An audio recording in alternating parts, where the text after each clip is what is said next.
A pleasure to have you join us today on the program, Healthy Living. I'm at this Wagie, and we're supposed to do quite a number of things today, but I want to intimate you on one of the things you need to do once you are above 40. Today we're actually going to look at salt and hypertension, the new things you need to know, because a lot of persons have said that, oh, when you're hypersensitive, don't eat salt, don't do this, don't do that. Is salt the only reason why one's hypertension increases or gets out of hand or becomes unmanageable?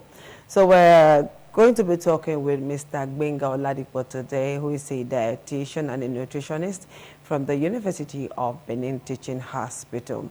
And so he's going to put us through on the things we need to know, the new things we need to know about hypertension and salt, the myths and all of that. So he's on his way here right away. So, but before then, let's look at something you need to do as a human being, whether male or female, once you are above 40, or say 35 and above, because these days you never can tell. Even younger ones of 18, 20, thereabout, will come down with hypertension, diabetes, you name it. These are illnesses or sicknesses or diseases that used to be considered as old people's disease, okay? So it's no longer that way anymore. Things have really, really changed. All right, so the things you should always check your blood pressure, check your sugar level. Yes, you have to. Then you check your cholesterol level. There is these three things, and then you try your triglycerides level. You have to try all of that. Check all of this. Go to the hospital. Don't wait until you're sick before you go to the hospital. And so the other set of things you need to minimize once you're 35 and above, be you male or female, whether you have diabetes in your family or not, whether you have hypertension, whether you have bad cholesterol, because some persons will say we don't have it in our family. It does not follow anymore. With the kind of things we eat, with the kind of things we indulge in, our activities and all of that, you don't have to wait until somebody gets it in your family. What if you're the one that is going to have it? Do you know? So stay away from all of this. So aside that, there are some things you need to minimize, please. You must minimize your salt intake. Yes, minimize your salt intake, minimize your sugar intake, minimize bleach flood, because some persons at this age and time will still take all of these things. We consider it enjoyment. It is not enjoyment. It is not enjoyment at all. So for some, after cooking, once the food is served, after taking a bite or a taste of it, oh, I need salt, then you now add raw salt to it. It's very, very dangerous. Health practitioners, researchers have told us that this is dangerous. You can Google it yourself and see that it is dangerous. So you minimize your intake of salt. You minimize your intake of sugar. You minimize your intake of dairy products and processed foods. There is this thing that a lot of persons cannot do with it. That's sausages. If you know the amount of salt in sausages, you'll be amazed. All right, you need to minimize your intake of that. But unfortunately, nowadays, people find it so difficult to eat at home. To cook at home is hard because of work and many, many other things. So what they do mostly now is they just eat out. And many of the things we eat out are not so good for us, particularly those of us in this world who have cholesterol problems. You're fighting diabetes, you're fighting hypertension, you're fighting cancer and all of that, okay? You have to minimize all of this. The food that you need is vegetables, and so many vegetables you can get. You need legumes, you need to eat beans. Some person will say, beans, no, I don't just like beans. Now, it's just because you've not seen somebody that will prepare beans for you so deliciously, you know. So eat a lot of beans, all right, whether male or female. Eat eggs. You know, those days they used to say once you are above 40 or thereabout, you should stay away from eggs. It's not true. It's not, because I've done a little bit of research. Eat eggs, okay? At least an egg a day is okay for you, not more than one. Don't say you heard that this was say eat eggs and then you go and boil a crate of egg or fried crate of egg. No, you don't need to eat fried foods though. Then you need to avoid every kind of oil that is not olive oil, coconut oil, okay? You need olive oil, coconut oil, and fruits. Lots and lots of fruits, okay? You can eat lots and lots of fruits. Then 3 things you should try to forget. You know, people are getting depressed every day because of one thing or the other. Oh, at 50 you're still unmarried. And you start thinking, at 35 you're still unmarried. It will affect your health. It will affect your mental state. It will affect your mental health. All right? So you must forget about your age. Try to forget that you are growing old. Also say, oh, at this age, I've not achieved that, I've not achieved that. Calm down, all right? Calm down and just be happy. Learn to be happy. So forget your age, forget your past, and try not to remember your complaints. Complaining too much will not solve the problem. Why don't you relax and find a way of solving the problems rather than thinking so much about the problems? Essential things you need to cherish as you age. Cherish your family, cherish your friends, have positive thoughts, okay? Have a clean and welcoming home. And then some basic things you need to adopt. Smile.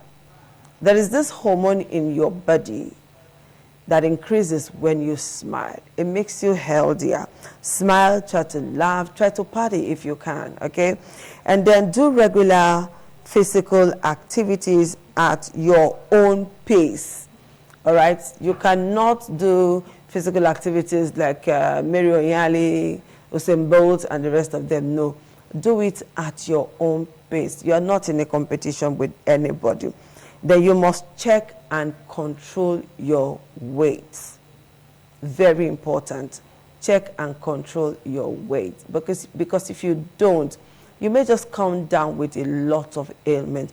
Obesity is a contributing factor to so many diseases. So you must avoid gaining weight, okay? So do not wait until you're thirsty to drink water. Water is good for you. Water is good for you. I don't know if my PD can put that on the screen, all of this that I'm talking about now, if it's convenient for you. So do not wait until you're thirsty before you drink water, okay? And then do not wait until you are tired before you rest. Do medical examination. Never lose confidence in yourself. Stay positive and always have hope for a better tomorrow. These are just some little tips you need to make life worth living, okay? To make you happy, to keep your mental state, all right? I've given you some tips to adopt or imbibe so that you can live a healthy life, okay? If you stay away from all of that, if you check your blood pressure, check your cholesterol level, check your sugar level, I'm sure you will be better. And if you imbibe the culture and habit of going to the hospital early enough, I'm sure you'll get cure to whatever ailment you're having. This idea of waiting till it is emergency for you to now rush into the hospital. And some persons have been very lucky. If you judging from what doctors have said on this program, some persons get so lucky. They go to the hospital for something different. That is when they will discover that, oh, this person has got cancer, this person is diabetic, this person is hypertensive, and all of that. So many people live with all of these diseases without knowing, until they go to the hospital for one, maybe headache, persistent headache, or cold, cough, and all of that before they discover that. There's something very prevalent in our society today, and I don't know why. You know, since the origin of, or since the proliferation of organic this, organic cream, organic that, organic that. I remember vividly when a friend said she wanted to clear her skin. She went to one of those shops only to get her skin burnt. Until date, she's still finding ways to, repair her skin, all right? So the risk of bleaching your skin with creams containing hydroquinone and other corticosteroids or mercury include skin turning dark or too light. Okay, just look at this on your screen now. How happy will you be when you find your skin like this as a result of bleaching? You have visible blood vessels in that skin you're seeing, and then you have scarring, and this can lead to kidney failure. It can lead to liver or nerve damage. It can also lead to abnormalities in a newborn baby if used during pregnancy. Now, what do you stand to gain? Looking beautiful is good. Looking lovely is good. But bleaching your skin to this point is abnormal. It will cause you a lot of problems. It can result in patchy or uneven pigmentation or even hyperpigmentation, making your skin to look burnt. Making it to look burnt. A preliminary study of skin bleaching and factors is associated to kidney, liver diseases.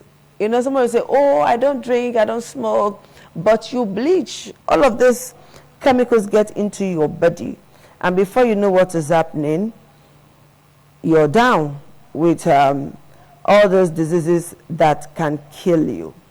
Please, you must take serious precaution. You must take serious precaution to avoid getting your skin to this level, to avoid damaging your body and even the things you cannot see inside you, like your liver. So skin bleaching refers to the use of products to lighten dark areas of the skin to achieve an overall lighter complexion. And the products include bleaching creams, soaps, and even pills. Some persons take pills to bleach. Then some go as far as washing their bodies with some chemical. There is no health benefit to skin bleaching. Results aren't guaranteed. That there is evidence that skin lightening can result in serious side effects and complications. From a medical standpoint, there's no need to lighten the skin. But if you're considering skin bleaching, it's important to understand the risks which we are highlighting today. Okay, skin bleaching reduces the concentration or production of melanin in your skin.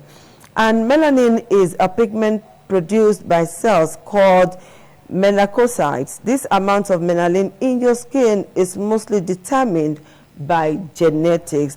So people with dark skin have more melanin. Hormones, sunlight, and certain chemicals also affect melanin production.